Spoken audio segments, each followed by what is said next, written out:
And I think, for once, I don't always like politicians, but young James certainly not act like this. I think she's act with relatively good advice, because she saw that for 6 months there's been some compromise, but much more apparently on the side of the CEGEP than on the side of the woman. But again, we have to look at the case. Now, I want you to listen to a clip that I have, Marie McAndrew, and get your thoughts on this as well. Then I have a clip of Afifa Naz, who is a Muslim woman who lives in Montreal and wears the niqab. She says she wore it all through university. Listen to what she says about her experience. I don't know why the teacher made a big deal out of it. Like, I don't personally find that the niqab hinders one to express themselves. I went through 4 years of university in engineering, and I graduated with distinction. It didn't affect my grades. We have a final year project in engineering, and I did that, and I had to present it in front of the company, and I did it with my group, and really I had no problems. Okay, well, that is Afifa Naz says she went through university with the niqab. Why is that different from this one, do you think? Okay, as I said, is that I think it's a reasonable case. I mean, then we know a reasonable accommodation is on precise case. So whenever it goes to court, people will contrast their story. But I'm pretty confident that it's a case where you could say that it's warranted to make a limit. And I want to go back about this Islamophobia argument. I agree with the former speaker on the consequences and on the overinflation of the case. But saying that the case was caused by Islamophobia, I think, is totally unwarranted. I mean, for example, we all know that now, you're asking why politicians ask. I don't always agree with politicians, but they're asking because if you did an opinion survey among immigrants, Muslim, and the full Quebec population, you'd probably get a 95% of people saying that's the typical limit.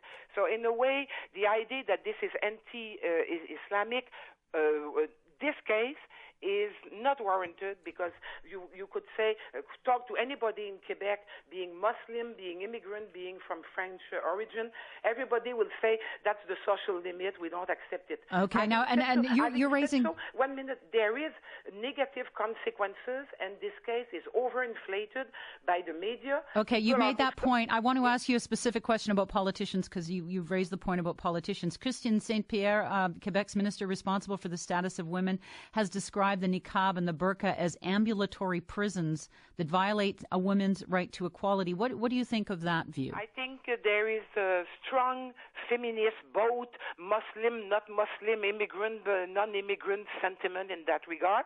I tend to be much more moderate. I think that there is many veils, there are many niqab. The same woman can be wearing a lot of different symbolic niqab. So in some cases it may be oppression, in other cases it may be free choice. I think Mr. St-Pierre is overstating the feminist interpretation of that. But it doesn't mean that you have to accept it in public institution. There's a difference between saying, I respect the right of a woman that she may do it freely. I may be against or even anti-religious. A lot of our Muslims come from North Africa.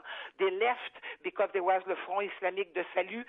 They are extremely sensitive not to see that again in Canada. A lot of the anti-veil, anti-niqab position is held not by francophone Québécois, old stock, in quote unquote, but by Muslim or Muslim culture people from the North Africa. So I want to pick up on that point. I think, Marie McAndrew, just wait a second, because let's bring Summer Majzoub back into the conversation. She makes the point, Mr. Majzoub, that a lot of the people who are opposed to the wearing of a niqab would be the women who come from the North African countries, where they were more common. How do you respond to that? That it is not anti-Islamic? Let me tell you this. I mean, the whole focus only on the niqab. Our focus is not only on the niqab. Well, that's the thing that has come to light, right? I mean, that's the issue. Yeah. I mean, this is what is being used. Let me tell you, the spread of niqab in Quebec is not that widespread. Okay, you don't see women all the way they're having their niqabs. Okay, but our strong belief, it is her conviction. It is a conviction of oneself. You cannot impose it on them. When we speak about freedom of access to education, freedom of access of expression, the lady was accepted in school, was registered in in the school. And had it been there was a law that prohibited this, they should have refused her from the start. Okay, I'm going to pick up on that as well. I'm sorry, I don't want to keep interrupting, but I do want to get to the discussion with the two of you.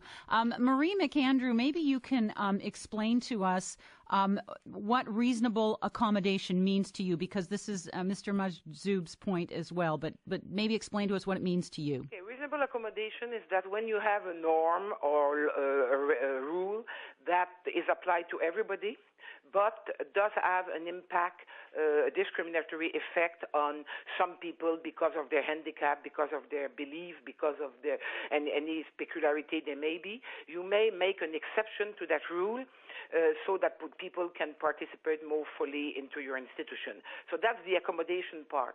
The reasonable part is basically that once it has to be compromised on both sides.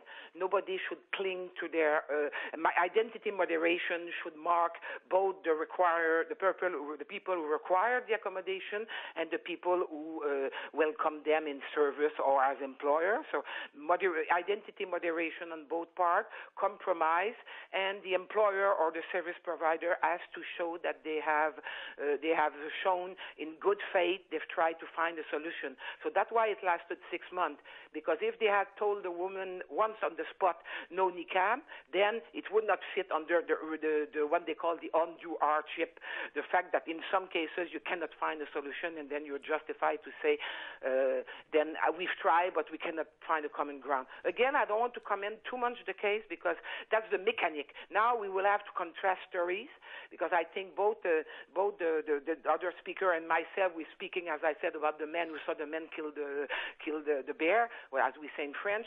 So right, you want to go wider, and I appreciate that. So let's let him actually, Summer Majzoub, then when it comes to reasonable accommodation, where do you think the line is? I mean, the line, as long as you don't breach to the freedom of the other, the line should be drawn there. The lady, let me tell you, we are only using the example of this lady just to elaborate on the subject. We are not using I'm neither her lawyer, and I believe at the same time your other speaker is not her judge. Okay, so let's not judge the lady. Let's not put her on the spot. Our subject is not the lady herself. Our subject is the whole concept of what is reasonable accommodation, what to accept the other, the freedom of speech, freedom to access. Let me tell you, a woman is being deprived from access to education. They ask her to go back to home and study online. This is in Quebec. This is not in other countries. This is number one. Number two, the lady, I mean, this is the first time I hear of this 6-month negotiation with the lady. It hasn't been done. She was only expelled and only expelled. And when she was in her second class, there was no problem with neither her teacher nor her colleagues in the second school that she was expelled. She was going to her exam. Again, she was expelled. So the whole issue, let's put it this way. I mean, I don't believe that the Minister of Immigration has nothing just to follow where is this lady going from here and there. And at the end, ask her, go back home and do your French course.